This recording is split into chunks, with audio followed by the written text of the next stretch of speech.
Skills Pays Bills Boxing back with another video, and this time another Glovegate scandals broke, guys. This time I'm talking about the Gervonta Davis situation with the gloves and this so-called scandal. It isn't really. Let's be real. I don't think it's going to go anywhere. This morning I saw a comment on the knockout video of the Davis Santa Cruz fight, so I clicked on it and I saw the video come up, and it was just alleging that there was some possible glove tampering and that he could have cheated. Well, look, I'm going to cut to the chase real quick on this. This stuff is garbage. And the people that are pushing these narratives about tampered gloves and things like that, these people are idiotic to the very, very core. And it shows me that these people don't really understand the sport. I'll talk about Deontay Wilder in another video. I'm not interested in talking about him in this one. But I'm talking about the fans, these fans that are alleging this stuff against Davis, against Fury. They're not understanding how the sport works. Anyone that's been around boxing, anyone that's boxed or is a fan long enough or has worked in some capacity knows how these things work. So I'm going to break it down real quick. Professional boxing at world level works like this. You have a fighter meeting the day before a bout. So Saturday night, you've got a fighter meeting on the Friday. The fighters weigh in, they do all their medicals, then they go to the fighter meeting where they will have a chance to look at 2 pairs of gloves that they can select. They have multiple pairs that they can select from. 9 times out of 10, especially with the world level fights, they will normally have their own branded gloves, something like Grant or Reyes, something that they wear or Everlast. It depends on their contractual obligations, etc. Or it could just be that there's certain gloves that they like for their preference. Gervonta normally likes Grant gloves. So he goes into that meeting on the Friday. He goes and has a look at these gloves.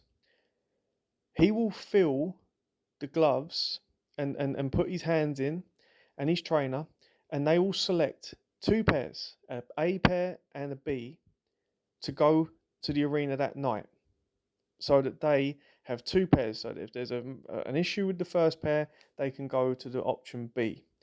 Before that, the opposition fighter and his team have an opportunity to have a look at those gloves and check them. They can then go to the state commission and say, look, we don't like this, we don't like the lack of padding here, we're not keen on this, etc., etc., etc. Those gloves are then sealed, the ones that are signed off on, they are sealed. They are then given to the state commission to look after. The state commission look after those gloves and take them to the arena that night, on the night of the fight. Now, in the in-between time, a fighter's gloves can, when they're sealed, sometimes, especially with the leather, the way those gloves and the new foam and the new the plastics and stuff and all the materials that are within these gloves, they contend with the air. They can tend to start to come out of the shape that they were in. There can be little tweaks, and what you find is sometimes with the gloves, they will the thumb might start to go into a different place, and it can feel a little bit uncomfortable. So when the fighter gets his hands wrapped and then he goes on the pads, he may find that the glove isn't as comfortable as the day before because of the air, the oxygen getting to those gloves and changing the shape. We're talking about 8-ounce gloves here, guys. Professional fighting gloves, not big 16-ounce pillows that some people wear at a boxer size. I'm talking about fighters' gloves. And this is what annoys me. These people that are making accusations about these fighters, they don't know the half of what goes on, because this is why this sport's so dangerous, because these gloves don't have a lot of padding. That's why this sport is so dangerous. So these gloves he can change and then put on the B pair and then have them signed off on and checked by the commission before he goes out to fight.